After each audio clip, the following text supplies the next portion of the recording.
I'm Molly Pesci, and this is Barnes & Noble Tagged. There's a saying, if you remember the 60s, then you weren't there. But whether you were there or not, Woodstock remains one of the defining moments of a generation. This summer marks its 40th anniversary, and we've got one of the men behind the legendary festival to tell us all about his new book, The Road to Woodstock. 25-year-old Michael Lang was there when Max Yasgur's farm was just a farm. As co-producer and co-promoter of Woodstock, Michael Lang is in a unique position to write about the event Rolling Stone dubbed one of the 50 moments to change the history of rock and roll. By mid-August 1969, 500,000 people experienced Woodstock in person, but the entire world was in on it too. Michael writes about his key role in music history in his new book, The Road to Woodstock, from the man behind the legendary festival. We think it is totally groovy that he is here with us in the studio to tell us all about his fascinating book. Michael Lang, you've been tagged. Thank you so much for being here. It's a pleasure. Your book is called The Road to Woodstock, from the man behind the legendary festival, and boy, you sure are. I have to tell you, I wasn't that interested in reading this book, and it is great. Well, thank you. So interesting. And I want to just get right started. You know, when you set this up and it was going, and so many disasters are happening, the musical acts really weren't the major problem. No. Walk us through some of that. Once it started rolling downhill, once we got the first several big acts booked, everybody started to call us. So the acts weren't really the issue. It was the place. It was the politics. It was the towns that we were trying to get into, finding a site, getting thrown out of our first site a month before the event was supposed to happen, having to move. It was just, you know, an amazing journey for us. Can you tell us what it must have been like that day when you realized that the crowd was going to be 5 times bigger? Actually, we realized it a few days ahead when the crowd was already 5 times bigger. Wow. By Wednesday, I think we had 80,000 people in the field. So we knew we were in for a much bigger event. Did you all, while it was happening, realize what it was going to become down the road? No, not at all. I mean, you're worried about getting through. Yeah. You know, you're worried about keeping everybody healthy and safe and getting through the weekend. Until you have no perspective until it's after. And when you think back on the musical moments, and I know you talk in the book about favorites and that sort of thing, what was the one that surprised you the most? Santana, I guess, was the biggest surprise, because nobody had ever heard them. Yeah. They were a local band in San Francisco that hadn't recorded anything at that time. Nobody really knew on the East Coast anything about them. And they just completely blew everybody away. It was just one of those magic moments when you know a star is being born. The Woodstock Experience CDs, they're phenomenal. Yeah. Tell us about those. Those are great, actually. Those I hadn't heard them until this year. Those were in the vaults, you know, from back from '69, and a lot of them are performances that were at Woodstock, and some were at the time of Woodstock. And so putting that package together really creates a great picture of what the music was like in those days. And it was, you know, music in the 60s, and especially in the late 60s, was so diverse and so interesting and so experimental that if you look at the booking of the Woodstock, you know, sort of performances, it goes from folk to hard rock to Indian.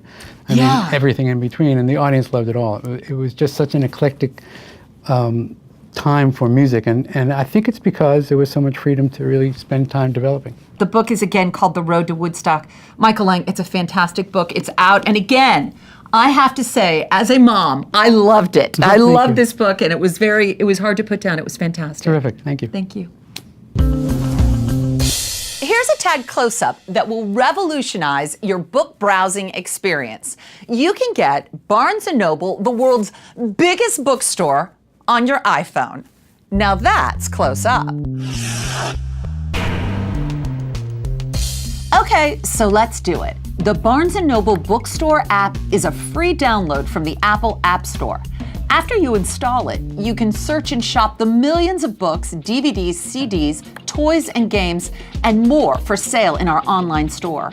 Wondering what to read next? Use the Discover icon to browse recommendations and new releases. You can even find a copy in your local store and reserve it. Out and about and want to find your closest Barnes & Noble? Just click the Stores button to find and get directions to the nearest store. Plus, see upcoming in-store happenings, including author appearances, musical performances, and Children's Story Hour events. We'll even tell you which stores offer cafes and AT&T Wi-Fi access. And with the Barnes & Noble bookstore app, searching is now a snap.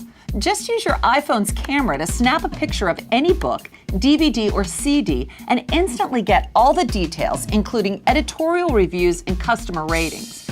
And of course, you can enjoy the Barnes & Noble review and all the great Barnes & Noble videos, including Meet the Writer interviews, the book files, and Tagged. Hey, this is fun being on an iPhone. And that's our Tagged Close-Up. To celebrate Woodstock's 40th anniversary, we have combed through all the books, music, and movies commemorating the occasion. And these are my top tags. Taking its way to number 5 is Time, 1969, Woodstock, the Moon, and Manson, the turbulent end of the 60s. The final months of the 60s were famous for Woodstock and Walking on the Moon, but they also had their infamous moments, including the Charles Manson murders and the Ted Kennedy Chappaquiddick tragedy, among others. And it's all in this Time Life book. Looking groovy at number 4 is Woodstock, the 40th Anniversary Collector's Edition on DVD. Decked out in its own far-out fringed vest, this special edition of the award-winning documentary of Woodstock captures all the peace-loving, mud-splattered glory of the festival. It includes 18 additional performances and a 60-page reprint of Life magazine's commemorative issue. Sprouting up at number 3 is Back to the Garden. It's the music and the spirit of Woodstock through the words of some of the era's biggest musical stars, as well as those who participated in the festival. From Richie Havens' legendary opening act, culminating in Jimi Hendrix's career-defining moment, it brings new stories to light and sets the record straight on some common misconceptions. Shaking it up at number 2 is Woodstock, 3 days that rock the world. Relive the moments with this day-by-day, act-by-act account of everything that went down at Woodstock, with interviews and quotes from those who were there, the musicians, the fans, the organizers, and a wealth of photographs and graphic memorabilia. And rocking in at number 1 is a collection of Woodstock Experience CDs. 5 of the greatest performances from the festival have been given their own special series. You can get them separately or in a very cool box set. Included in the Woodstock Experience are Janis Joplin, Jefferson Airplane, Johnny Winter, Santana, and Sly and the Family Stone. And those are my top tags for this week. Barnes & Noble on an iPhone? Now that's far out. So until next time, peace, love, and technology from all of us at Tagged.